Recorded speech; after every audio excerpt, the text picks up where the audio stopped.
ኢትዮ ኤፍኤም 107.8 የኢትዮጵያውያን የልጆቻችን ኢትዮጵያ ጀመረ። የዛሬው እንግዳችን የመጀመሪያ ዲግሪያቸውን ከአዲስ አበባ ዩኒቨርሲቲ በኢኮኖሚክስ አግኝቷል።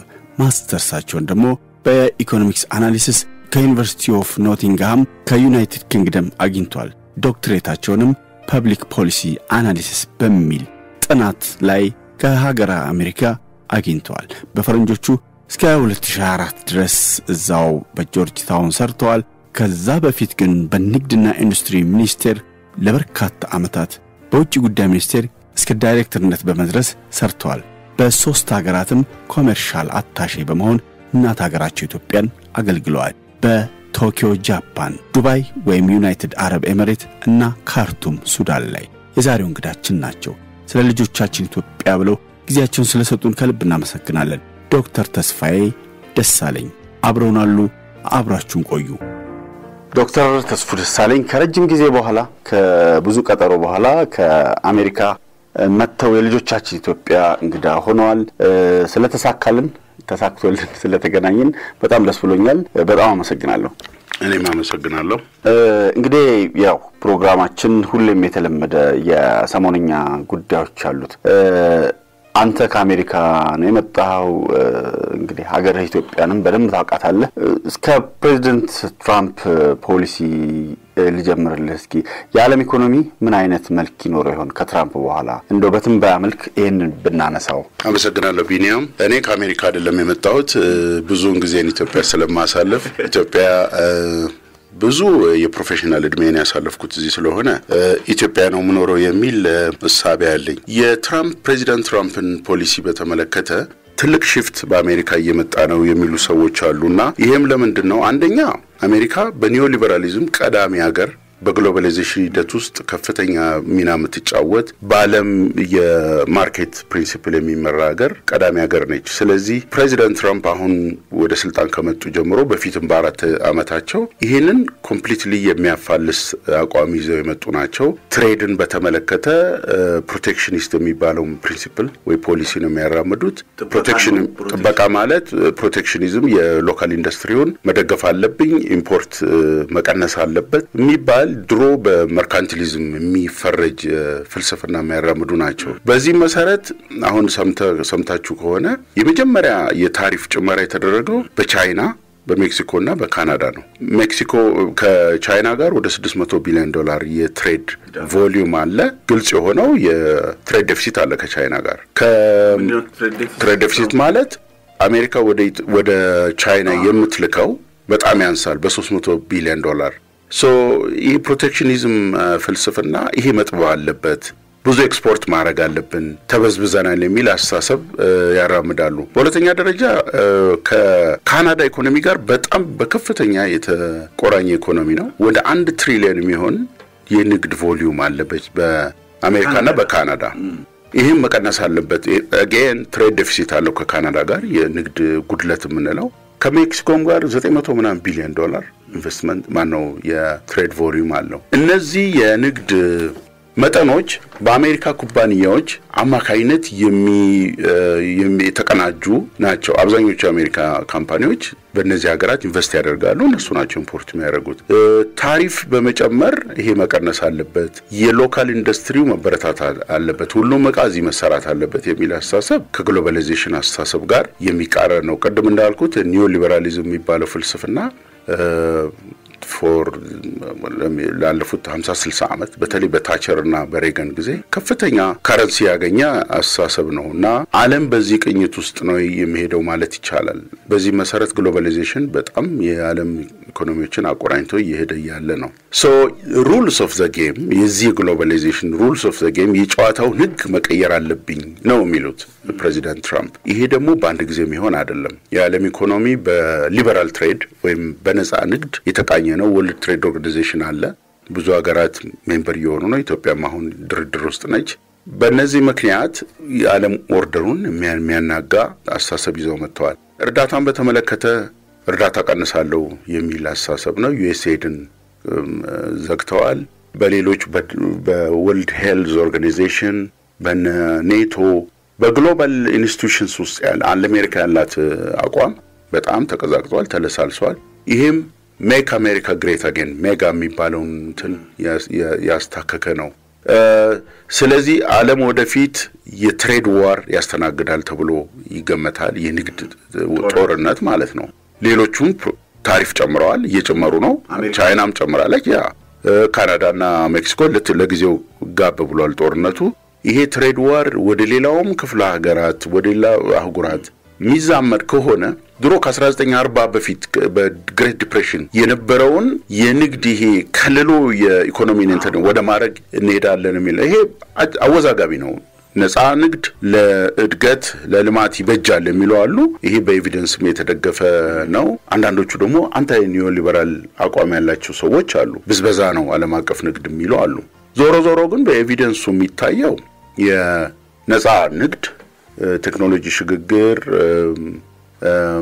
ሁሉም በኮምፓራቲቭ አድቫንቴጁ የሚሰራበት ዓለም ቢኖር ይመረጣል የሚል ይሄ እንግዲህ በመናየው ሆኖ ግን አሁን የተጀመረው ነገር የዚህ ቅድም ያልኩት ነው አንቲ ግሎባላይዜሽን የዓለም ውደትን የሚቀንስ ንግድንም ዲስካሬጅ የሚያደርግ አሜሪካ ተኮር ጥሩ አባባል ነው ይሄንን ያራመድና ያለ ነው እንግዲህ ይሄ ለሚቀጥሉት 4 አመታት ይቀጥላል ተመልሶ ማን ይመረጣል የሚለው ሌላ ጥያቄ ቢሆንም የአሜሪካ ክሬዲቢሊቲ ታማኒነት ግን በትልቁ ያሽቆለቆለ መሆኑን ብዙ ሰዎች ይናገራሉ የአገሮች ፓርትነር ሆና ተቀጥላለች ፕሪንሲፕልድ ነው ወይ የረጅም ጊዜ ሲቀነቀን የነበረው ቅድም የነፃ ኢኮኖሚ ይቀጥላል አይቀጥልም የሚለው በነገራችን ላይ አሜሪካ የወርልድ ባንክና የአይኤምኤፍ ብሪተን ውድስ ኢንስቲትዩሽንስ የሚባሉትን በዋነኝነት ያቋቋመች አውሮፓን በማርሻል ፕላን ያሳደገች በፎረን ፖሊሲዋ ውስጥ እርዳታን በዋነኝነት አርጋ ስትንቀሳቀስ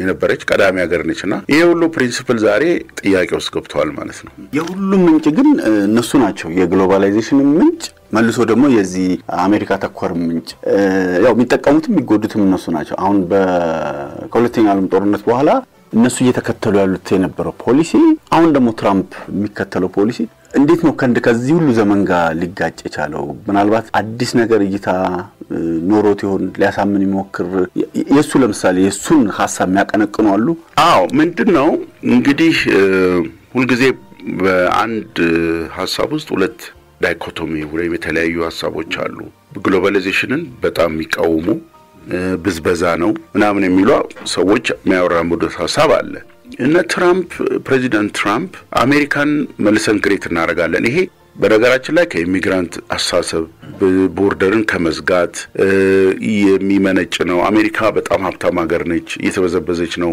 ስለዚህ መልሰን ሜክ አሜሪካ ግሬት አጌን የሚል ፕሪንሲፕል ይዘው ነው የመጡትና በፍልስፍና ደረጃ የነ ትራምፕ ኒዮ ሊበራሊዝምን በጣም የሚያቀነቅን ሆኖ ግን አጌን ደግሞ ከዚህ ጋር የሚቀርነው ፕሮቴክሽኒዝም ድንበርን መከለል ሞር ኤክስፖርት ማድረግ ሌስ ኢምፖርት ማድረግ ይሄ በ17ኛው ክፍለ ዘመን የነበረ ቅድም መርካንቲሊዝም ያልኩት አስተሳሰብ መልሶ መጥቷልና እንዳልኩት በዚህ በዓለም አቀፍ ኢኮኖሚ ውደት ውስጥ ሁለት አይነት አስተሳሰቦች አሉና የፕሬዚዳንት ትራምፕ እና ደጋፊዎቻቸው የአሜሪካ ስራዎች ውጪ ነው ያሉት የአሜሪካ ትልቁ the big 500 የሚባሉ ቻይና ናቸው እነዛ እዚህ መምጣት አለባቸው የሚል አስተሳሰብ ነው ይሄ ደግሞ ከሌበር ዌጅ አኳያ ከሮ ማቴሪያል ከኤፊሺየንሲ ውጪ ኢንቨስትመንት ወደ ሌላ ሀገር መሄድበት ምክንያት ኤፊሺየንሲ ፍለጋ ለዌጅ ቅነሳ ርካሽ ጉልበት ርካሽ ጥሬጋ በመፈለግ ነው ይሄ ሺፍት ምንድነው ኮንሱመር እቃዎችን ቻይና ብንሰራ ኢቭን ቴክኖሎጂም እየተሰራ ነው አሜሪካ ደግሞ ሌሎች ሰርቪስ ላይ ብታተኩር በጣም ትልቅ ኤክስፖርት ከአሜሪካ ውስጥ የሚደረገው ሰርቪስ እና ፋይናንሻል ፕሮዳክትስ ናቸው ኢንክሉዲንግ ኢንተርናሽናል ፕሮፐርቲ የዓለም አቀፍ የአእምሮ እንትኖች ሁሉ አሜሪካ ኤክስፖርት አደረጋለች ሶ ኢኮኖሚው ላይ ስፔሻላይዝ ማድረጉ ችግር አለው የሚባል አይደለም የተሰረቁ የሚባሉት ስራዎች ከኢምፖርቱ እነዚህ ንቃዎች ሁሉ አሜሪካ መስራት አለባቸው ነው ሶ ስፔሻላይዜሽን ይቃወማል ዲቪዥን ኦፍ ሌበር ወይም ደግሞ ኮምፓራቲቭ አድቫንቴጅ የምንለውን ሐሳብ ማይቀበል አስተሳሰብ ነው ሶ ሁሉንም እቃ ወይም ሁሉንም ነገር አሜሪካ ወይ የሆነ ሀገር መስራት አለባት የሚል አስተሳሰብ ነው ይሄ ደግሞ ከዓለም አቀፍ ንግድ እንትን ከመጣንበት 200 አመት ወደ ኋላ መሄድ ነው የሚሉ ሰዎች አሉ እዚሁ ትራምፕ ጋር የትራምፕ ፖሊሲ ጋር አንደኛው ዩኤስኤድ እርዳታን ማስቆም ነው። ለምሳሌ እንደኛ ሀገር አይነቱ በተለይ ባጀታችንን ሳይቀር ላለፉት 30 ምናምን ዓመታት ባጀት ከእርዳታ የሚጠበቅ ብለን ሁሉ ባጀት በሰው ኪስ ባጀት ስንመድብ ነበር። እነዚህ ሀገራት ምን አይነት ፈተና ይገጥማቸዋል? አሜሪካስ ለምን ነበር እንደምትረዳው? ከዛ ከሉዓላዊነት ጋር እርዳታ ያለው ግንኙነት ምንድነው? አብረህ እንደዚህ እንድታነሳልኝ። ታንክ ዩ። በጣም ፈንዳሜንታል ጥያቄ ነው። እርዳታ እንዴት መነጨ የሚለው ትንሽ ኮንቴክስት ማስያዝ ቢቻል ምንድነው ዋናው የእርዳታ አመጣጥ አሜሪካን ሀገር የመንግስት ኋላ ቀር የሚላቸው ስቴቶች ኋላ ቀር የሚላቸው ኮሚኒቲዎችን በእርዳታ ማሳደግ አለብኝ የሚል ፕሬዚዳንት ትሩማን አሳሰብ ነው within the US ማለት ነው። ከዛ በመቀጠል ግን እዛው አሜሪካን ውስጥ ኋላ ቀር እንትኖች መደገፍ አለባቸው የሚለው አሳሰብ ያኔ የመነጨ ነው። ከዛ ግን በፎረን ፖሊሲ ውስጥ ገብቶ አሜሪካን እንግሊዝ ዋናው ነው እነ ፈረንሳይ የቀድሞ ኮሎኒያቸውንና በቁርኝት አብረዋቸው ሊጓዙ የሚፈልጓቸው ነገሮች እየደገፉ ይገኛል። ትልቁ የፎረን ፖሊሲ የእርዳታ አካሄድ በማርሻል ፕላን ነው የመጣው። 13 ቢሊዮን ዶላር አሜሪካ ኢንቨስት ስታደርግ ዩሮፕ ከጦርነቱ በኋላ ለወደፊት ፓርትነር ይሆኑኛል፣ የኢኮኖሚ ፓርትነር ይሆኑኛል፣ የንግድና የኢንቨስትመንት ስራችን በጣም ዘላቂነት አለው ብለው አስበው አቅደው ያደረጉት ነው። በዛ ጊዜ ማርሻል የሚባሉ ፎሬን ሴክሬታሪ ኦፍ ስቴት ነው የነበሩ ሰው ናቸው። እና ከዛም በኋላ ይሄ ቀጥሏል ማለት ነው። እንግሊዞችም የቀድሞ ኮሎኒ ቅኝ የተገዙ አገሮችን በመርዳት ይታወቃሉ። ነገር ግን ከተወሰነ ጊዜ በኋላ የፎረን ፖሊሲ ቱል ሆኖ ተገኝቷል እርዳታ ማለት ነው። ለምሳሌ ዩኤስኤድ በስቴት ዲፓርትመንት የሚመራ በውጭ ጉዳይ ሚኒስቴር ማለት ነው የሚመራ ለሀገሮች በጀት የሚይዝ ከመቶ ሀገሮች በላይ ኦፕሬሽን ያለው በጣም 63 ዓመት ምናምን የቆየ ድርጅት ነው። እና ከዚህ ጋር አታችድ የሚሆነው የአሜሪካ ኮንዲሽናሊቲ የሚባለው ቅድመ ሁኔታ አብሮ ይያያዛል ማለት ነው። በዲሞክራሲ በነጻ እንትን ባራመድ ኢኮኖሚያቸውን ኦፕን አፕ በማድረግ ምርጫ human rights የሚሉ እንቶች ሪከርዶችን የሚያሟሉ ሀገሮች የሚያገኙት ናቸው። ስለዚህ በእነሱ መለኪያ ማለት ነው በእነሱ አስተሳሰብ ዩኤስኤድ ከፖለቲካ ነጻ ነው ማለት አይቻልም። ይሄ ደግሞ አሁንም ያሉትን የፕሬዚደንት ትራምፕና ሰዎች የሚያስቆጣ ነው። ዞሮ ግን ዩኤስኤድ በአንድ ቀን ነው የተዘጋው። ይሄ በጣም ብዙ ዲፔንደንት የሆኑ ሀገሮችን ኪሳራ ውስጥ የሚጥል ነው። ወደ ኢትዮጵያ ለመምጣት ኢትዮጵያ unfortunately ለብዙ አመታት በእርዳታ ሰርክል ውስጥ ያለች ነች። ቀደም እንዳልከው ከ25 እስከ 30 በመቶ የሚሆነው የመንግስት በጀት በየአመቱ የሚመጣው ከውጭ እርዳታ ነው። ወደ 3.5 ቢሊዮን ዶላር ከውጭ ነው የምናገኘው። በየአመቱ በጀት ስናደርግ ይሄን ኤክስፔክት አድርገን ነው በጀት የምናደርገው። ይሄ በጣም ትልቅ አደጋ ያለው ነው። እና ከነቀደም እንዳልኩት ከእርዳታ ጋር የሚያዙ ኮንዲሽናሊቲስ ሉዓላዊነትን ራሱን ኮስችን የሚያደርጉ ናቸው። ይሄን ካላደረክ አንሰጥህም፣ ይሄ ካልሆነ የሚል አስተሳሰብ ስላለ የሶቨርኒቲና የሉዓላዊነት ጥያቄ አደጋ ውስጥ ነው የሚሆነው። ሁለተኛ ለምሳሌ ሂስቶሪካሊ ስናይ ኢትዮጵያ በኢትዮ ኤርትራ ጦርነት ጊዜ በ2005 ወይም በ97 ምርጫ ጊዜ ከዛ ደግሞ አሁን በትግራይ ጦርነት ጊዜ በጣም ትልቅ የእርዳታ እንትኖች ያሽቆለቆሉበት ጊዜ ነው። ምክንያቱም እኛ ያስቀመጥነውን አካሄድ አትከተሉም በሚል ስለዚህ ሶቨርኒቲ የለም፣ ፖሊሲ ስፔስ የለም። በዲሞክራቲክ ኢንስቲትዩሽንስ እና በራሳችን ሎካል እንትን እየተመራን አይደለም። ያንን ያልኩትን 30% ከ25 ከ30% የሚሆን በጀት ለማግኘት የተወሰኑ እንትኖች ፖሊሲ መልቀቅ ይኖርብናል። አሁን ዩኤስኤድ አሜሪካ ለኢትዮጵያ ወደ 1 ቢሊዮን የሚሆን እርዳታ በአመት ታደርጋለች። ከዚህ ውስጥ ብዙ ዩኤስኤድ እንትን አለው በጤና፣ በግብርና፣ በፉድ ሴኩሪቲ፣ በዲሞክራሲ እና ገቨርናንስ። እነዚህ እንግዲህ 800-900 ሚሊዮን ዶላር ሁሉም ባይሆኑ በአብዛኛው ሲቀነስ እነዚህ በጀት ያደርጉ ኢንስቲትዩሽንስ እና ሴክተሮች ምን ይሆናሉ የሚለው በጣም አደጋ አለው ማለት ነው። ስለዚህ እርዳታ እስካለ ድረስ ሶቨርኒቲ ኮምፕሮማይዝ ነው። ሶቨርኒቲ ማለት ሉዓላዊነት ሁልጊዜ በሉዓላዊነት በሌላ አገር መልካም ፈቃድ ላይ የተመሰረተ ነው ማለት ነው። እንግዲህ ለዚህ ማጂክ ፑሌት የሚባል ወይም ሲልቨር ፑሌት የለም። ምንድነው ሎካል ካፓቢሊቲን ቢልድ ማድረግ ነው። ፕራይቬት ሴክተር እንትን እንዲያደርግ ማድረግ ነው። በፎሬን ኢንቨስትመንት በሬሚታንስ ኤክስፖርትን በማሳደግ የፎሬን ከረንሲ እንትንህን ካፓቢሊቲን መጨመር ነው።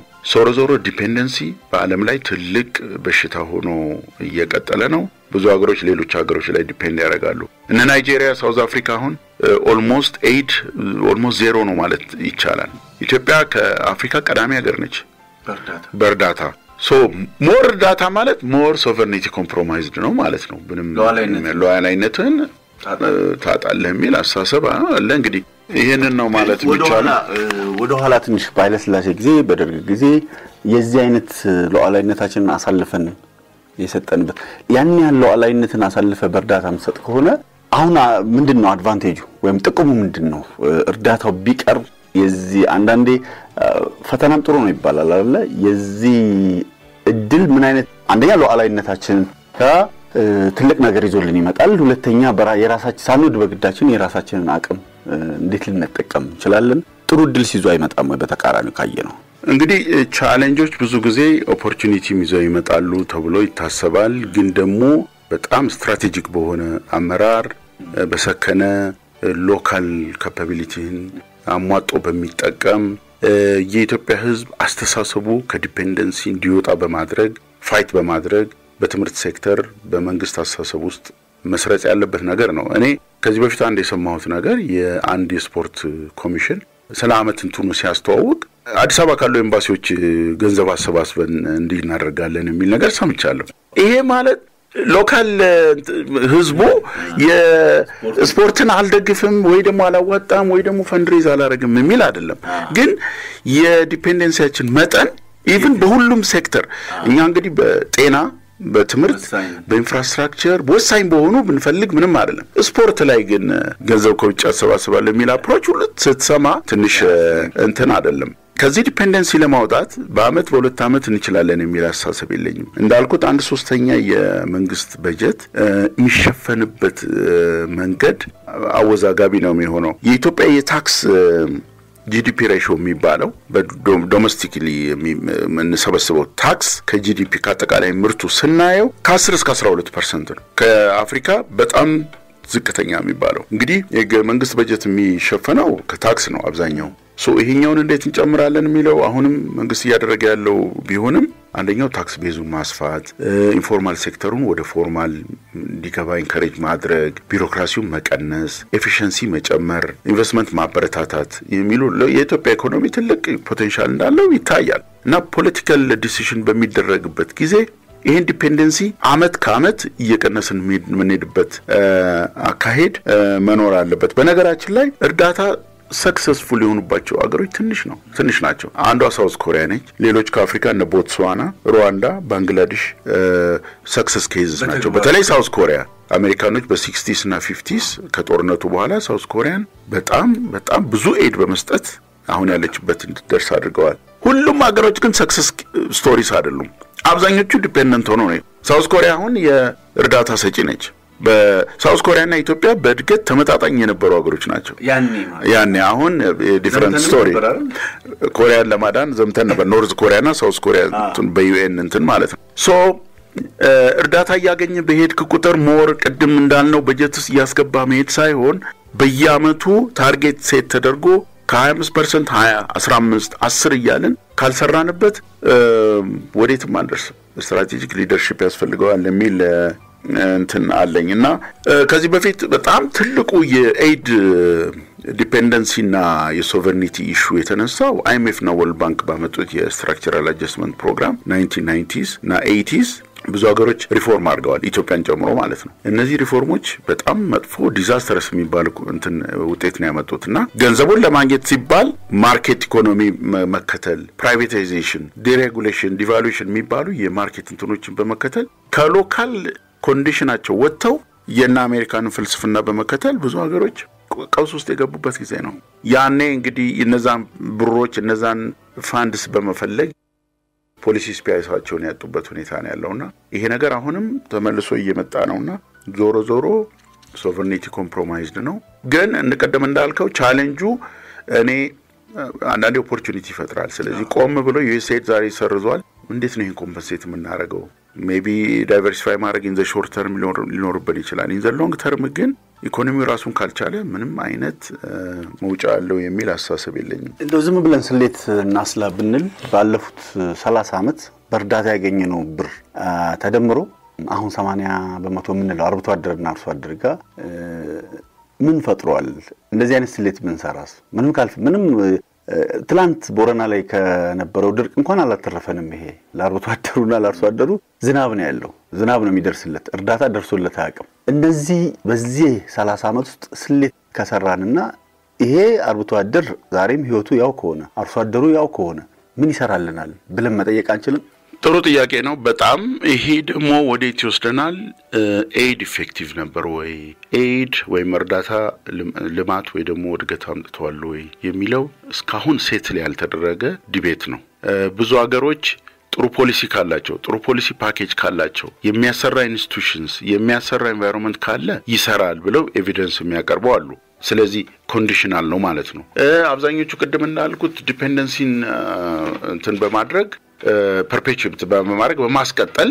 ሞር የመፈለግ ቴንደንሲ ስንፍና ያለ መስራትን ኢኮኖሚን ሪፎርም በማድረግ በሎካል እንትን እንዳትጠቀም የማድረግ ነገር አለው ኢትዮጵያ ውስጥ እኔ ኦብዘርቭ ካደረኩት በኢንፍራስትራክቸር በጤና በተለይ በጤና ኢንፍራስትራክቸር ብዙ መንገዶች በመሰራት የባቡርን ጨምሮ ኤርፖርት እንደዚህ የመሳሰሉ ኢንፍራስትራክቸር ላይ ኢንቨስት ተደርገዋል የሚታዩ ናቸው ፉድ ሴኩሪቲ ላይ እና በርዳታ የሁማኒታሪያን ኤድ የሚባለው ብዙ ድርቅ በነበረበት ጊዜ ደርሰውልናል እነዚህ ሎንግ ተርም ከኢንፍራስትራክቸር ውጭ ያለው ሎንግ ተርም እድገት ውስጥ የሚገባ አይደለም ሁማኒታሪያን እንትኑ ለዕለታዊ ነው እንደውም ቀልድ አለ ኢትዮጵያ ከሚዘንብ ካናዳ ይዝነብ የሚል በገበሬው ደረጃ እንትናልና ይሄ እዚህ ብንቸገርም አሜሪካኖች ካናዳዎች ይደርሱልናል ለሚለው አሳሰብ የዲፔንደንሲ እንትን እንዳልኩት ነው አጌን ኢትዮጵያ ውስጥ እርዳታና ኢኮኖሚክ ግሮዝን በደንብ በጥናት በማስረጃ በማስደገፍ የተሰራ ጥናት አለ በያላስብም ኦፒኒየን አለ የሰዎች ናሬቲቭ አለ መንግስት የሚያስቀምጠው አለ ኤንጂኦዎች የሚያስቀምጡት አለ እነዩኤስኤድ የሚሉት አለ ኢኮኖሚክ ግሮዝ ግን በጣም ትልቅ ኮንሰፕት ነው በሎካል ኢኮኖሚክ ኮንዲሽንስ ቀደም እንዳልከው በሎካል ደረጃ ወርዶ ለገበሬው የሰጠው ፋይዳ ለድሃው ፖቨርቲ ሪዳክሽን ውስጥ ምን አደረገ እርዳታ የሚለው በጥናት የሚመለስ ነው ግን ዞሮ ማለት የሚቻለው የውጭ እርዳታ በኢትዮጵያ የኢኮኖሚ እድገት ውስጥ ብዙ ሪሶርስ እየመጣ ቢሆንም ሜዠረብል የሆነ የግሮዝ ኢምፓክት አለው ብሎ ለመከራከር ያስቸግራል ይሄ ማለት ግን ኢንፍራስትራክቸር አልተሰራም ትምህርት ቤቶች አልተሰሩም ኤርፖርቶች አልተሰሩም ሌሎች መሰረታዊ እንትኖች አልተሰሩም ማለት አይደለም እነሱ ከእድገት ጋር ግን አጣምሮ ያንን ኳንቲቴቲቭ የሆነ እንትን መመለስ ይጠይቃል ማለት ነው ዶክተር ወደ ዋናው ጉዳያችን ንግባ እንግዲህ ሰሞኑኛ ጉዳይ ብዙ ጊዜ ይይዘናል ምናልባት የኢትዮጵያ ኢኮኖሚ ከዓለም ኢኮኖሚ ጋር ምን ያህል ተሳስሯል ቅድማ ባነሳ ነው ለምሳሌ ከግሎባላይዜሽን ጋር በተያያዘ የውጭ ኢንቨስትመንት የውጭ ንግድ ቱሪዝሙ ምን ያህል ኢትዮጵያ ኢኮኖሚያ ከውጭ ጋር ተሳስሯል ታንክ ዩ በጣም ወሳኝ ጥያቄ ነው ኢትዮጵያ ከሌላው ዓለም ተነጥላ የምትኖር ሀገር አይደለችም እንደማንኛውም ሀገር በግሎባላይዜሽን ውስጥ ተሳስራ የምትሄድ ሀገር ነች በአስተሳሰብ ደረጃ በጀመረኔ ኢትዮጵያ በጣም ዝጋገር ሆና የቆየች ሀገር ነች ጃፓን ለምሳሌ በሜጂ በሚባለው ዳይናስቲ 1868 ነው ኦፕን አፕ ያደረገችው የሳሙራይ ሀገር ነች በዌስት ብልጽግና የዌስት ሲቪላይዜሽን አይመለከተኝም ብላ ዘግታ የኖረች ሀገር ነች ከ1868 በኋላ ግን የጃፓኖች እድገት ባስገራሚ እስከ 1900 ድረስ የመጀመሪያው የእድገት ዘመናቸው ነው ከዛ በኋላ ወደ ቲቪት ተቀይሮ ወደ ጦርነት መጥቷል ከዛ ደግሞ ከ1900 እስከ ሁለተኛው ጦርነት ዓለም ጦርነት የጃፓን ኢኮኖሚ ባስገራሚ እንትን ያደገበት ሀገር ነው ሶ ምንድነው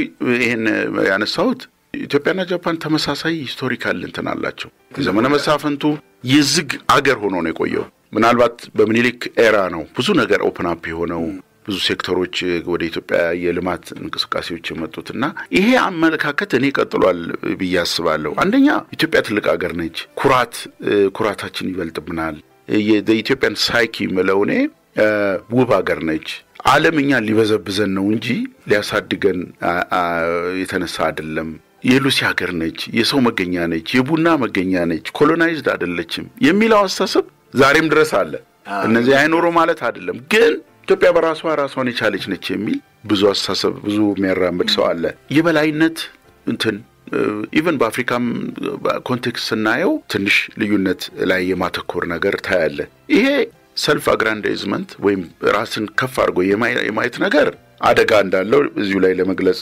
ፈልጋለሁ በኢኮኖሚ ረገድ የኢትዮጵያ ኢኮኖሚ ከዓለም እንትን ጋር ኢንተግሬትድ ሆኗል የሚለው በዳታ ስናየው ኢንተግሬትድ አይደለም ትስስር የለውም አንደኛ በንግድ በተለምዶ ምን ይባላል ንግድ ከጂዲፒ ውስጥ ያለው ኢምፖርት እና ኤክስፖርት ተደምሮ ከአጠቃላይ ምርታችን ከ24 እስከ 28 በመቶ ነው የኢትዮጵያ የአቨሬጅ የበርገልማት ወደ ኋላ ይቀር ወይም ታዳጊ ሀገሮች ከ50 እስከ 60% ይሆናል ኬንያን ብናይ 35 እስከ 40 በመቶ ትሬደብል ሴክተሩ ይሄ ያልኩት የትሬድ ጂዲፒ ሬሽዮ ኡጋንዳ 45% ነው ሩዋንዳ 50% ነው ሶ ይሄ የሚያሳየን የኢትዮጵያ ኢኮኖሚ ለንግድ ኦፕን አይደለም ኦፕን ዳፕ አይደለም የሚል እንትን ነው በሎካል ኢኮኖሚ ላይ በጣም ፎከስ የሚያደርግ ነው አግሪካልቸር ላይ በጣም ጥገኛ ነው ኤክስፖርቱ ዳይቨርሲፋይድ አይደለም ኢምፖርት ላይ በጣም ዲፔንድ የሚያደርግ ኢኮኖሚ ነው በንግድ ካየው ከሌሎች ሀገሮች ጋር ስናየው በጣም ያነሰ ነው ማለት ነው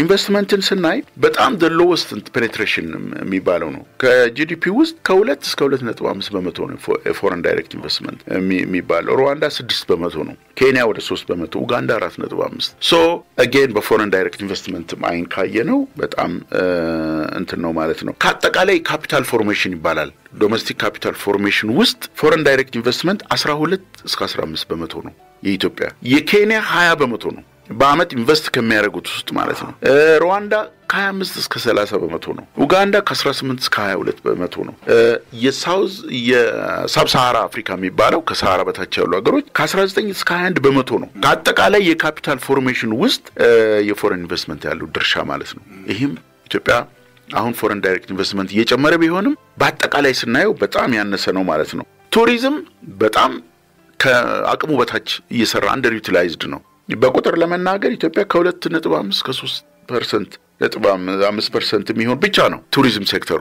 2 ሚሊዮን ህዝብ ኢምፕሎይ ያደርጋል ሌሎች ተመሳሳይ ሀገሮች እነ ኬንያ 10 እስከ 12 በመቶ ታንዛኒያ ከ11 እስከ 12 ሳውዝ አፍሪካ እንኳን ትልቅ ኢኮኖሚ 8.6 ሩዋንዳ 11 ኢጂፕት 12 ቱሪዝም ሴክተራቸው ማለት ነው የውጭ ቱሪዝም ለኢኮኖሚያቸው ያለው ኮንትሪቢዩሽን በቱሪዝም ገና በጣም አንደር ዩቲላይዝድ ነው ትንሽ የሬሚታንስ ከውጭ የሚመጣውን እንትን ስናይ 5.6 ቢሊዮን በአመት እናገኛለን ከኢትዮጵያኖች ወይም ትውልድ ኢትዮጵያኖች ግን ደግሞ ስታወዳድረው ከናይጄሪያ ጋር 20 ቢሊዮን ዶላር ነው ኢጂፕት 24 ቢሊዮን ታገኛለች ሞሮኮ 11 ቢሊዮን ታገኛለች ከውጭ ይሄም 6.2 ጂዲፒ ያሳያል እንግዲህ ይሄም አንዱ ማሳያ ስለሆነ ነው መጠቅሰው ፎረን ኤድ ቀደም እንዳልኩት በአንጻራዊ ትንሽ ከፍ ያለ ነው ከሌሎች ሀገሮች እርዳታ ላይ የተንጠለጠለ ነው ማለት ነው ስለዚህ aid to GDP ratio ምንለው ኢትዮጵያ 4.8 በመቶ ከጂዲፒዋ ታገኛ ይሆናል ይሄ እርዳታው ብቻ በጂዲፒ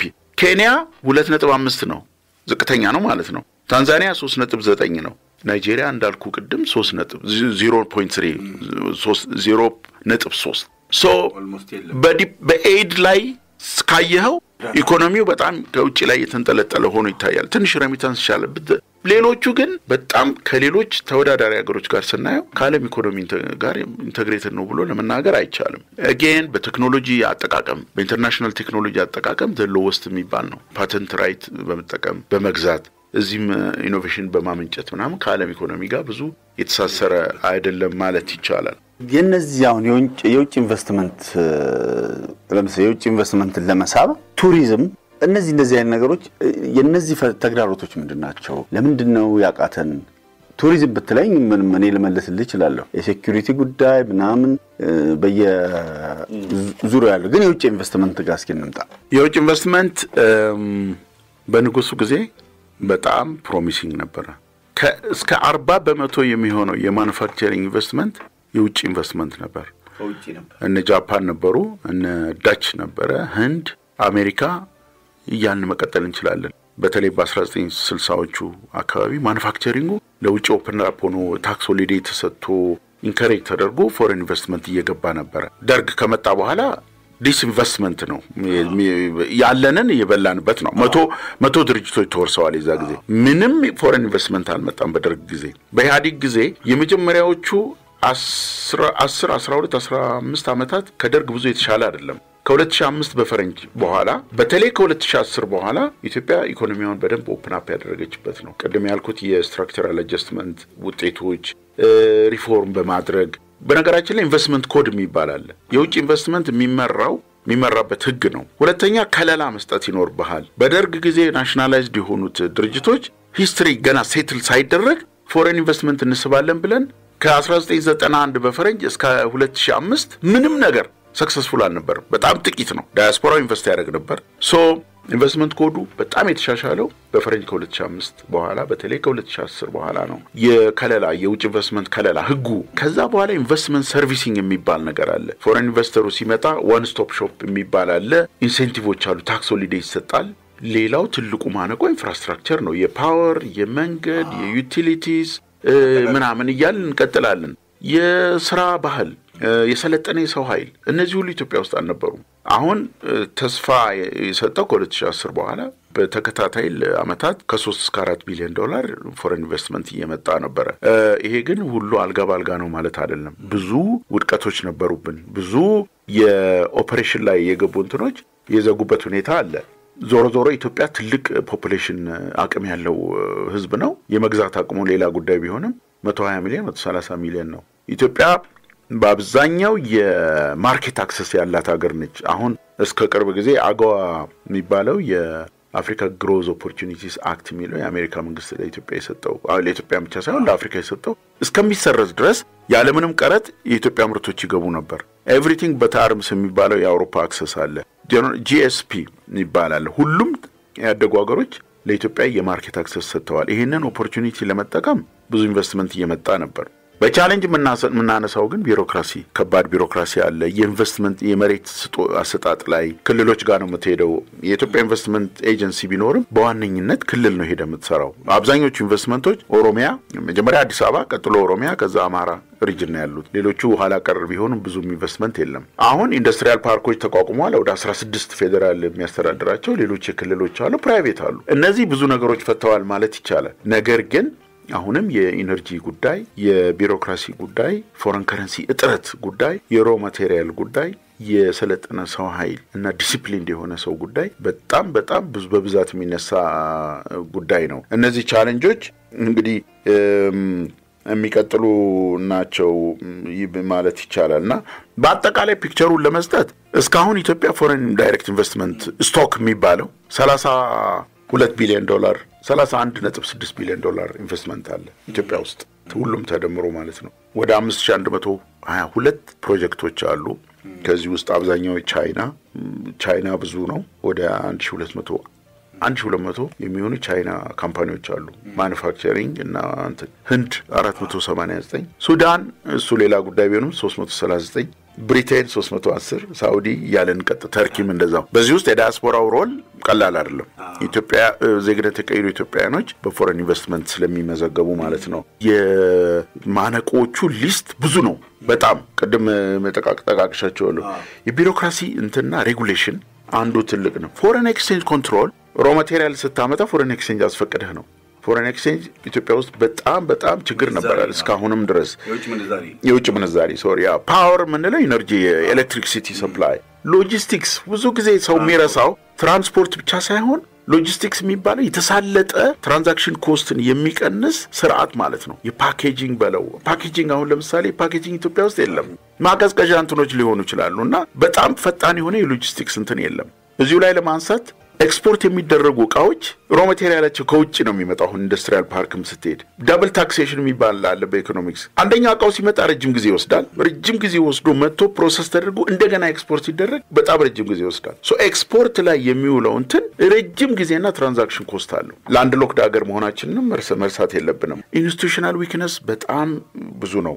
ሌላው አንድ ነገር ስለያየሁት ሪሶርስ ናሽናሊዝም የሚባል ሐሳብ ኢትዮጵያ ውስጥ ይመጣ ነው። ምንድነው? የሀብት ብሔራዊ ስሜት፣ ይሄ ሀብቱ የኛ ነው የሚልና ፎሬን ኢንቨስትመንትን ብዙ የዛ አካል አድርጎ ያለ ማየትና ሪሶርሱ የኢትዮጵያውያን ነው የዚህ ክልል ነው የሚል አስተሳሰብ በጣም በጉላት እየታየ ነው። ሴኩሪቲ ቅድም እንዳልከው ነው። እንደ ልብ መንቀሳቀስ ይቻላል ወይ? አንዳንዴ ባለፉት አመታት ፋብሪካዎች አደጋ ውስጥ የወደቁበት እንትን አለ። የሌላው የኢኮኖሚ ፖሊሲ አንሰርቴኒቲ ነው። የኢትዮጵያ ፖሊሲ አሁን ዛሬ ላይ ቁጭ ብለን የዛሬ 10 ዓመት ይሄ ነገር ይቀጥላል ወይም ደግሞ የዛሬ 10 ዓመት ነው ወይ የነበረው ነው ወይ የቀጠለው ስንል በተአምር አንሰርቴኒቲ ብዙ አለ። ውጪ ኢንቨስተሮች በነገራችን ላይ ከሎካል ፕራይቬት ሴክተር ጋር በቁርኝት ነው የሚሰሩት። ስለዚህ የነሱን የማንበብ እንትን አለ። መጀመሪያም ሲገቡ እነሱን አይተው ፓርትነር አድርገው ነው የሚገቡት። ስለዚህ ኢኮኖሚክ አንሰርቴኒቲ የሚባለው ፖሊሲው ነገ አይቀየርም ወይ የሆነ ህግ አይወጣም ወይ የሚለው በጣም ለእንትን ምክንያቱም ፋብሪካ አቋቁመ ብዙ ቢሊዮን ኢንቨስት አድርገህ እነዚህ ኢኮኖሚክ ፖሊሲዎች በአንድ ቀን ቢቀየሩ ኪሳራና እንትን ነው የምትሆነው። እሱም አንሰርቴኒቲ ብዙ እንትን ነው። እንግዲህ እነዚህን ካልኩ ሌላ የምትጨምረው ካለ ጨምራለሁ። ግን አሁን የኢንቨስትመንትን ስናነሳ ክልሎች እንደ ፌደራል መንግስት ይረዱታል ወይ የኢንቨስትመንት የውጭ ኢንቨስትመንት አስፈላጊነት? እናንተ ለምሳሌ ያው እንግዲህ ኢትዮጵያን ቤንሻንጉል ሄደን የሆነ ወረቀት ፋብሪካ ለመክፈት ቀርካ ሪሶርስ ሀብት ስላለ ወረቀት ፋብሪካ እንከፍታለን ብንል እንዴት ነው እዛ ያለው ክልሉ እንዴት ነው እኛ የሚረዳን? ማለት አሁን ቅድም እንዳልከው ኢንቨስትመንት መጣልን ሳይሆን የሆኑ መጡብን የሚል አይነት ስሜት እየተፈጠረ ነው። ይሄ አስተሳሰብ ቅድም ይሄ ተራራና ወንዝ ካልሰራህበት ኖራውን አንተ ሲሚንቶ ካላረከው አሸዋውን አንተ ሲልከን በኢንዱስትሪ እንትን እብነበረዱን ፋብሪካ ካላረከው የተቆለለው ተራራ ጫካው ወደ ቢዝነስ ካልተቀየረ ይሄኛ ነው ብሎ በጣም እንዴት ነው ወደዚህ ነገር ውስጥ እንዴት እስገባን? ታንኪዩ። ሌላው ወሳኝ ጥያቄ ነው።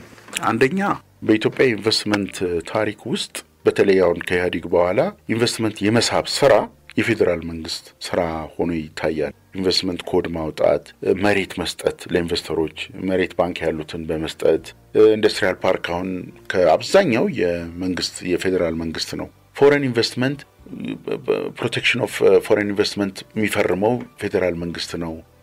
ኮምፕሌንታቸውን አድሬስ የሚያደርገው በአብዛኛው ፌደራል መንግስት ላይ ነው። ኢንቨስትመንት መሳብም የፌደራል መንግስት ስራ ተደርጎ ነው የሚወሰደው።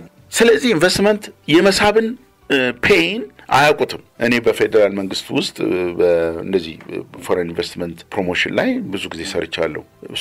የፌደራል መንግስቱን ትኩሳት የፌደራል መንግስቱን ፔይን እናውቃለን። የዓለም ፎሬን ዳይሬክት ኢንቨስትመንት ገበያ በጣም ውድድር የበዛበት ነው። ኢትዮጵያ ከዩጋንዳ፣ ከታንዛኒያ፣ ከቦትስዋና ከሁሉም ሀገሮች ጋር ነው የምትወዳደረው። ቁጭ ብሎ ክሬዲት ሬቲንግ ምናምን የሚባሉ ነገሮች አሉ በሀገራችን ላይ የሀገሮች ታማኒነት ምናምን።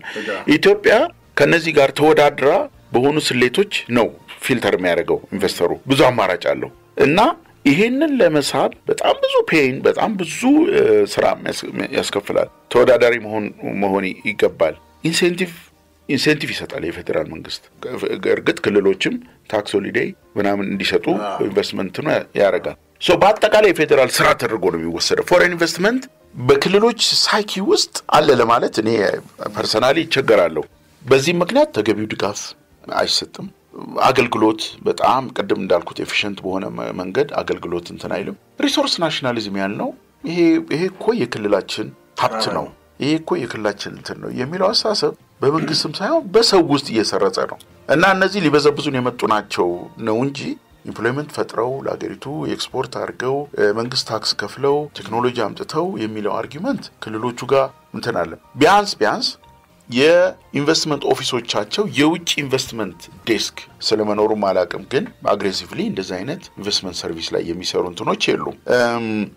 ዞሮ እነዚህን ክልሎች ዋና ፕሌየር ማድረግ አለበት የፌደራል መንግስት ፓወሩን ዲሴንትራላይዝ አድርጎ ማለት ነው። የኢትዮጵያ ኢንቨስትመንት ኤጀንሲ ሬጉላተሪ እንትኑን ዝም ብሎ ከላይ ያለውን ነው እንጂ ከክልሎች ጋር እንዲተሳሰር ማድረግ ኦን እንዲያደርጉት ማድረግ ይጠበቃል። ሌሎች ብዙ ጊዜ የሚነሱት ኳሊቲ ኦፍ ሎካል ገቨርናንስ አሁን ችግር ሲገጥም ፌደራል ጋር ለምትሄደው ሎካል እንትን ጋር ለክልሉ ጋር ነው። የገቨርናንስ አቅሙስ ይሄን ነገር የማየት ዓለም አቀፍ ህጉን እንትን የማድረግ በኢንቨስትመንት ኮዱ መሰረት ድጋፍ መስጠት እንዳለበት እንዲያምን ማድረግ ሴኩሪቲ ማን ነው ሴኩሪቲ የሚሰጠው ክልሎች ውስጥ ክልል ነው። የቋንቋው የኳሊቲ ኦፍ ወርክ ፎርስ አሁን በየክልሉ የባህል የሎካል ሰራተኛ ነው አይደል? አሁን አዋሳ ብንል የአዋሳ ሰው ነው የሚቀጠረው፣ የሲዳማ ሰው ወይ ወላይታ ሰው ምናምን። ሌበር ሞቢሊቲ ብዙ የለም፣ እንደ ልብ መንቀሳቀስ የለም። ስለዚህ አብዛኛው ነገር ክልሎች ላይ የሚወድቅ ነገር ነው ክልሎቹ እኩል ከመንግስት ከፌደራል መንግስት እኩል በፎሬን ኢንቨስትመንት ያላቸው እንትን አይደለም አንድ ነው ለማለት አይቻልም ቀደም እንዳልኩት አብዛኛው ፎሬን ኢንቨስትመንት ያለው 58% አዲስ አበባ ነው ሁለት በሁለተኛ ደረጃ ኦሮሚያ ነው 30% ቀጥሎ አማራ ሪጅን ነው እና ሪሌቲቭሊ እነዚህ እንደውም ትንሽ ሪስፖንሲቭ ናቸው የሚለው ሌሎቹ ክልሎች ላይ ግን ፎሬን ኢንቨስትመንትም ስለሌለ ወይም ትንሽ ስለሆነ ፕሮአክቲቭሊ እንቀሳቀሳሉ የሚል እምነት የለኝም በመሬት አሰጣጥ ላይ በመሬት አስተዳደር ላይ ክልሎች ትልቅ እንትን አላቸው ዲስፒዩት ብነሳ ወይ ደግሞ የመሬት ከመሬት የሚፈናቀሉ ሰዎች ቢኖሩ የክልሎች ጉዳይ ነው ማለት ነው እርግጥ የፌደራል መንግስትም እንትን ያደርጋል በአጠቃላይ ጥያቄህን ለመመለስ የክልል መንግስታት ወይም የክልል ስትራክቸሮች በፎሬን ኢንቨስትመንት እይታ ውስጥ ያላቸው እንትን በጣም ሚኒማል ነው በጣም ያነሰ ነው እንዳልኩት ፔኑንም ማያቁትም ሪሶርስ በጀትም አይመድቡም ውጪ ፎሬን ኢንቨስትመንት ለመሳብ ኤምባሲ ተከፍቶ ኮመርሻል ሴክሽን እንትን ብሎ የኢኮኖሚክ ዲፕሎማሲ የሚባል ነገር አለ መንግስት ሁልጊዜ ሄድ ኦፍ ስቴት ወደ ያገሩ በሚሄድበት ጊዜ አውሮፕላን ሙሉ ኢንቨስተሩ ሎካል ቢዝነስመን ይዞ ሄዶ ኢሜጅ ቢልድ ተደርጎ ሪክሩትመንት ተደርጎ ኤግዚቢሽንና ትሬድ ፌር በመሳተፍ በረጅም ፕሮሰስ ነው አንድ ኢንቨስተር ለማምጣት ለማሳመን ብዙ ጊዜ ይፈልጋል ይሄን የመጣን አንድ ሰው ክልል ብትልከው ተመሳሳይ ልክ የዛ አይነት ተመሳሳይ የሳቤና እንትን ያገኛል ወይ ተራራራለሁ ይሄን ፐርሰናሊ እዚህ ውስጥ ደግሞ ኮረፕሽን አለ እነዚህ እንትኖች ኩባንያዎች ለራሳቸው ጥቅም ነው የመጡት እንጂ የኛን ክልል እንትን ለማሳደግ አይደለም ብሎ ካመና አንድ ሰው እነሱ ኤክስፕሎይት ሊያደርጉ ስለሆነ ከትርፉ ላይ ይስጡኝ ሬንት ሲኪንግ የሚባለው ነው ከትርፉ ላይ ለምን አይሰጡም እርግጥ ኩባንያዎች አሁን እንትን ለማስፈጸም በጀት ይዛሉ ጉዳይ ለማስፈጸም ይሄ የአደባባይ ሚስጥር ነው እና በቃ በእጅድበት ምናምን የሚለው ፎሬን ኢንቨስተሩን በጠይቀው በግልጽ ይነግራል ይሄ ነገር መቼ ይቀራል የሚለው ለሁላችንም ጥያቄ ቢሆንም ግን በአስተሳሰብ ደረጃ እንዳልኩት ክልሎች ከፌደራል መንግስት የውጪ ኢንቨስትመንት አስተሳሰብ እኩል የሚገኙ አይደሉምና በጣም ትልቅ አድሬስ መደረግ ያለበት ችግር ነው እላለሁ እንግዲህ ይሄንን አብረን ስናይ የኢትዮጵያ የውጭ ግንኙነት ፖሊሲ ጋር እንመጣለን እሱ ምን ይመስላል ኢትዮጵያ በሌሎች ሀገሮች እንዴት ትታያለች የውጭ ጉዳይ ፖሊሲያችን ነው እንግዲህ ዋናው ነገር ኢንቨስትመንቱንም ለመሳብ ቀደም የክልል መንግስታትን አንስተናል እነሱ የራሳቸው ይሄ የምናልባት የቋንቋ ፌደራሊዝም የፈጠረው የአቅም ውስንነት ይሄ የዚህ ክልል የዛ አካባቢ ተወላጅ ብቻ ስለሆንክ ዕውቀት አቅም ችሎታ ባይኖርህም ያን ቋንቋ እስከተናገር የዛ እንትን ልትሆን ትችላለህ ወይም ደግሞ የፓርቲ ጉዳይ ሆነና ትልቅ አቅም ያላቸው ሰዎች እያሉ እንደዚህ አይነት ሰዎች ላታገኝ ትችላለህ ወይም ላይመደቡ ይችላሉ በየክልሉ አንዱ እሱ ግን የውጭ ጉዳይ ፖሊሲያችን ጋር ስንመጣ የኢትዮጵያ ውጭ ጉዳይ ምን ይመስላል እኛ ራሳችንን እናይበት መንገድ እነሱ እንዴት ያዩናል እዚህ ጋር እስኪን ብታነሳልኝ እሺ አመሰግናለሁ ሌላው በጣም ክሪቲካል የሚባል ኤሪያ ነው የኢትዮጵያ ውጭ ግንኙነት ፖሊሲ ትንሽ ሂስቶሪካሊ ብናየው በኃይለ ሥላሴ ጊዜ በአብዛኛው ዲፕሎማቲክ ግንኙነት ኦፍ ኮርስ በሚኒሊክ ጊዜም በኢምፐረር ሚኒሊክ ጊዜም ቢኖርም በአብዛኛው የንጉሱ ጊዜ ጎልቶ ይታያልና ንጉሱ በሃይ ፕሮፋይል ዲፕሎማሲ የሚባለውን በራሳቸው ዙሪያ ተኮረ በያገሩ ኦልሞስት ዓለምን ያደረሱ ንጉስ ናቸው ይታወቃሉ ዓለምን ዞሯል ሊግ ኦፍ ኔሽንስ ላይ ያደረጉት ኮሌክቲቭ ሴኩሪቲ ሐሳብ ይታወቃል ኦፍ ኮርስ ጣሊያን ወረራ ጊዜ በስደት የነበሩ ናቸው 5 አመት እንግሊዝ ሀገር እሱ አለ የክርስቲያን ደሴት ተብሎ ብዙ የሚነገርላት ሀገር ነበረች እሱም የሚያወዛግብ ቢሆንም ትልቁ የኃይለ ሥላሴ ጊዜ ፎሬን ፖሊሲ መገለጫ የአክሊሉ ሀብተወልድ የኤርትራ ጉዳይ ኤርትራን ጉዳይ የእንትን ያልንበት አፍሪካን ኦኤዩ የተመሰረተበት የነ ከተማ ይፍሩ ጊዜ ነበርና ትልልቆቹ ቻሌንጆች ከጣሊያን ወረራ ጋር የመጡና ሁለተኛው የኤርትራ ጉዳይ ነው የኤርትራ ጉዳይ በ10 አመት በራሷ ኮንፌደሬሽን ራስ ገዞና እንድትኖር ከተወሰነ በዩኤን በኋላ ዶሜስቲክ እንትኑ አስተሳሰቡ ይሄ ያስፈልግም ለሌሎች ክልሎች መጥፎ አራያ ይሆናል ስለዚህ ኤርትራ ወደ ሀገሯ ትመለስ የሚል እንቅስቃሴ የናክሊሉ ሀብተወልድን በጣም ረጅም አመት የፈጀ ኔጎሺዬሽንና ዓለም ያስደነቀንትን ተቀልብሷል ከዛም በኋላ ኤርትራ ጉዳይ እንደምናቀው ነው በደርግም ቀጠለ ማለት ነው በደርግ ግልጽ ነው ሶሻሊስት ነበረ ግንኙነቱ ከሶሻሊስት ካምፕ ጋር ነው የዌስትን ወይ ምዕራባውያን የሚከተል አልነበረም ስለዚህ ሶሊዳሪቲ ወንድማማችነት ሶሻሊዝም የሚለው እንትን ገቨርኒንግ እንትን ነበር ማለት በዛ ጊዜ ግን ትልቁ ቻሌንጅ የሶማሊያ ጦርነት ነው የኤርትራም ጦርነት ቀጥሏል በኋላ የቲፒኤልኤፍ ሴሴሽኒስት ሙቭመንት ሲመጣ ደግሞ ተወጥሮ የኖረበት ጊዜ ነው እና እነዚህ እንትን ነው ሌላው ትልቁ የኤርትራ የነጻነት እንቅስቃሴ ኢትዮጵያን ከአረቡ ጋር እንድትገለል ያደረገበት ጊዜ ነው 17 ዓመት የሙስሊም ወርልድ እና ፓኪስታን ሳይቀሩ ኢትዮጵያን በኤርትራ ጉዳይ ለኤርትራ በመወገን ማለት ነው አረቡ ሀገር ኢትዮጵያን ኦልሞስት እውቅና እንኳን ከባድ ወርድ ነው ግን ማግለል የሚባለው እስካሁንም ኢሜጃችንን ቢልድ ማድረግ ያልቻለ የዛ ጊዜ እንትን ነው ኦፍ ኮርስ ግብጽ እስከ ሶሪያ ድረስ የኤርትራን ጉዳይ በመደገፍ ሁሉ ጊዜ ኤርትራ ጋር የቆመ ኢትዮጵያን እንደማይደግፍ አይነት አስተሳሰብ ነው በኢፒአርዲኤፍ ጊዜ 27 ዓመት ነው እንግዲህ ብለን ብንወስድ በጣም ብዙ የፎረን ፖሊሲ አካሄዶች የነበሩበት ነው የውጭ ግንኙነት ፖሊሲው ፕራግማቲክ ነው ሊባል ይችላል ከዌስትም ከኢስትም ጋር የነበረ ነው ትልቁ ፍልስፍና የነበረው የውጭ ግንኙነታችን የውስጥ ግንኙነታችን ነጸብራቅ ነው የሚል አስተሳሰብ በይፋ ይነገር የነበረበት ነው ትልቁ ቻሌንጅ ሆኖ የቀጠለው ከኤርትራ መሄድ ጋር የወደብ ጉዳይ ነው አብዛኞቹ ሰዎች ያነሳሉ ኢትዮጵያ ላንድ ሎክድ የሆነችው በኢፒአርዲኤፍ ጊዜ ነው እሱ ብዙ የሚያወዛግብ ቢሆንም የመጀመሪያዎቹ አመታት ከአይኤምኤፍ እና ወርልድ ባንክ ጋር ግጭት ነበር ኢንክሉዲንግ አሜሪካ ቲፒኤልኤፍ የአሜሪካ ውጤት ነው የሚሉ ብዙ ሰዎች ቢኖሩም በተለይ ስልጣን ያዘው በዛ መንገድ ነው ቢሉም ማለት ነው ግን ባላንስድ የሆነ አፕሮች ነበር ማለት ይቻላል again 2005 2010 በጣም ኢምፖርታንት ጊዜው እንትኖች ናቸው ኢፒአርዲኤፍ ራሱን ሪፎርም አድርጎ ስፕሊት ካደረገ በኋላ የውጭ ግንኙነት እንትኑ በዛ ነው የኢትዮጵያ ኤርትራ ጦርነት ትልቅ ኢምፕሊኬሽን ያለው አካሄድ ነው በኢትዮጵያ ውስጥ again የኤርትራ ጉዳይ ሁሌ ስለሚከተለን በዛም ጊዜ የነበረው የዓለም እንትን ትልቅ ሀገር ትንሽን ሀገር ወረረች አሁንም ወደ አሰብ ልትወስድ ነው ምናምን የሚለው አስተሳሰብ በይፋ ይራመድ ነበር again ከአረቡ ጋር የነበረን እንትን በመንገጫገጭ እንትን ውስጥ ገብቷል ማለት ነው በኤርትራ ጉዳይ ምክንያቱም ኤርትራ ሁሉ ጊዜ የአረቡ ወገን የአረቦቹ ፌቨሬት ሳን ተብላ ስለምትወሰን ማለት ነው ከሁለት ቀደም እንዳልከው ብዙ ኦፕን አፕ ኢትዮጵያ ያደረገችው ከ2010 በፈረንጅ በኋላ ነው ከሪፎርሙም ከምርጫውም 1997 ምርጫ ጋር ማለት ነው በአጠቃላይ በኢህአዴግ ጊዜ እርዳታ ጨምሯል ቀደም እንዳልነው በከፍተኛ ሁኔታ ጨምሯል በነዛ ባልናቸው አመታት ቢቀንስም ማለት ነው የኢትዮጵያ ተደማጭነት ጨምሯል ምንም ጥያቄ የለውም በተለይ በፕራይም ሚኒስተር መለስ ፍልስፍናና የዓለም እንትን ብዙ ተደማጭነት ያፈራንበት ጊዜ ነው ትልቁ የሳቸው አንድ ኮንትሪቢዩሽን የሚባለው የኢትዮጵያን ቨልነራቢሊቲ ተጋላጭነት መቀነስ ነው አንዱ ፎረን ፖሊሲያችን የሚለው አስተሳሰብ ውስጡ ላይ መስራት ነው vulnerable የሆነ ይሄ ፖቨርቲና ኋላ ቀርነት ነው የሚያጋልጠን የሃይማኖት ግጭት የኮንፍሊክት ኢንተርናል ኮንፍሊክት ነው vulnerable የሚያደርገን ይሄንን ላይ መስራት አለብን የሚባለው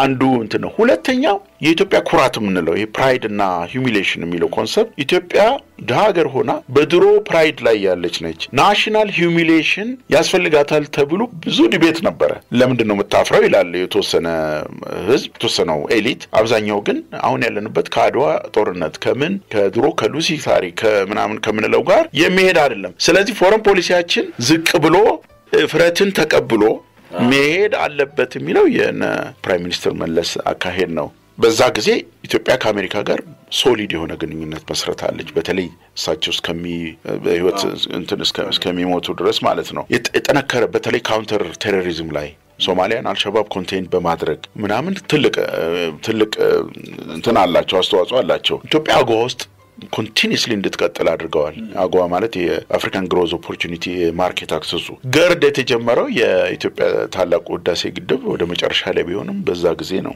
ኢትዮጵያ ራሷን ዲቨሎፕመንታል ስቴት አድርጋ ትቆጥር ነበር የኤዥያን ሀገሮች በተለይ ቻይናን ኮፒ በማድረግ የልማት ስትራቴጂውን እንትን በማለት ከቻይና ጋር የጠነከረ የሚባል ግንኙነት አሜሪካን እስከሚያስከፋ ድረስ ማለት ነው እሱን የተከተለበት ጊዜ ነው ሶ ፕራግማቲክ ነው ማለት ይቻላል ከሁለቱም እንትን አሁን ከ2018 በኋላ ብዙዎቹ ነገሮች የቀጠሉ ቢሆንም ቀደም ያልናቸው ናሽናል ፕራይድ ናሽናል ሂዩሚሌሽን የሚባሉት ነገሮች ብዙም ከረንሲ የላቸውም ይልቁንም ፓወር ስትረግል ኢትዮጵያ ውስጥ መጣ የቲፒኤልኤፍ የእርስ በርስ ጦርነት ከ2020 እስከ 2022 ኢትዮጵያ በዓለም ማፕ በጦርነት ቁንጮ እስከምትሆን ድረስ ማለት ነው በውጪኛ ስንኖር ያየነው እንትን ነው ትልቁ ቻሌንጅ እርዳታ ቀንሷል ፎሬን ዳይሬክት ኢንቨስትመንት ቀንሷል ቱሪዝም ቀንሷል ማለት ይቻላል ሶ ቀደም እንዳልነው የኤድ ፍሎው ከሶቨርኒቲ ጋር አገኝ እንትን የሚል የኢትዮጵያ መንግስት የሉዓላዊነትን አስከብራለሁ ብሎ የተከፈተውን ጦርነት እየመከተ የነበረበት ነው ሶ ትልቁ 2022 ለኢትዮጵያ ቻሌንጅ ነበር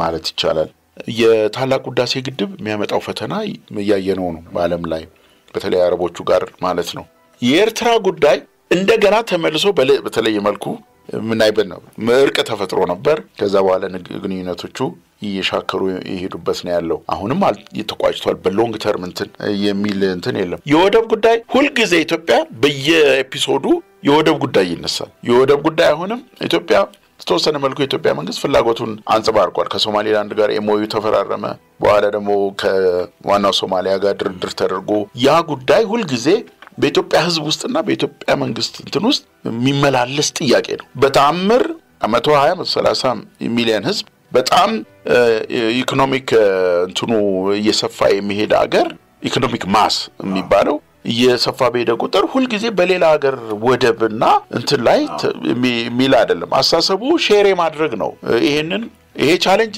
ወደፊትም ይቀጥላል እነዚህ ናቸው ፎረን ፖሊሲ ቻሌንጆቻችን አሁን ሌላው ትልቁ የዲያስፖራው ጉዳይ ነው ዲያስፖራው አሁን የኢትዮጵያ ዲያስፖራ ከበፊቱ በጣም ፖላራይዝድ ነው ዲቫይድድ ነው ይሄ ኤትኒክ ፖለቲክስ አለ በተለይ ከትግራይ ጦርነት በኋላ አሁን ደግሞ በአማራውም ክልል ያለው እንቅስቃሴውን ስታየው ዲያስፖራው ናሽናል ኮንሰንሰስ የለውም ማለት ይቻላል የተወሰነው yes በጣም ቀንሷል እጅግ በጣም ሶ ይሄም እንደ ቻሌንጅ ሆኖ ይቀጥላል ማለት ነው ዲያስፖራው በአገሩ የሚሳተፍበት ሀብቱን የሚያፈስበት መጥቶ ቴክኖሎጂ ትራንስፈር ኖሌጅ ትራንስፈር የሚያደርግበት በንግድ ውስጥ የሚሳተፍበት እንትን በስርዓቱ ላይ ኮንፊደንስ እንዲኖረው መስራት በጣም ይጠይቃል ማለት ነው እና እነዚህ ቻሌንጆች እንትን አሉ እኔ ትልቁ ነገር በኢትዮጵያ ኮንሰፕት ላይ ኢትዮጵያዊነት ላይ ኮሌክቲቭ ቪዥን የማጣት ነገር ያለው ሁሉም ሰው ወዴት ነው መዳረሻችን የሚለው ኮሌክቲቭ የሆነ ግራንድ የሆነ ቪዥን አለና በያለ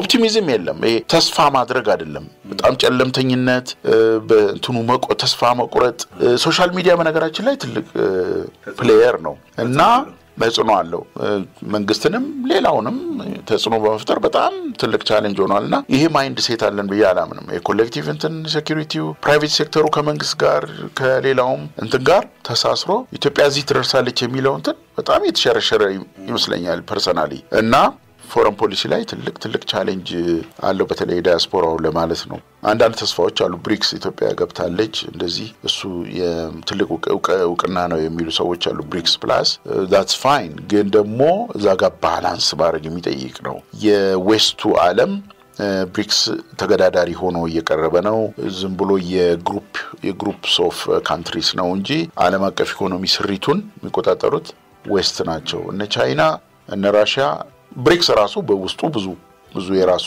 ችግሮች አሉት እና ኢትዮጵያ እዛ ስትሆን በዌስቱ እንዴት ታያለች የሚለው የኢትዮጵያን ፎረን ፖሊሲ መርቀቅ እና አርቲኩሌሽን ቻሌንጅ ያደርጋል ማለት ነው ሶ እነዚህ ናቸው እንግዲህ ያሉት ቅድም በኢፒአርዲኤፍ በኢህአዴግ ዘመን ያነሳልኝ የውጪ ግንኙነት ፖሊሲያችን ጥሩ ሌጋሲ ነበር ግን በተመሳሳይ መልኩ ለምሳሌ የባህር በርን የባህር ወደብን ማንሳት እንደ ሲኦል እንደ ኃጢያት ነበር የሚታየው የባህር በር ጥያቄን ማሰብ ማይቻል ነበር አንድ እሱ ነው ሁለተኛ አሁን ያለነው የገባንበት ግጭት ስር መሰረቱ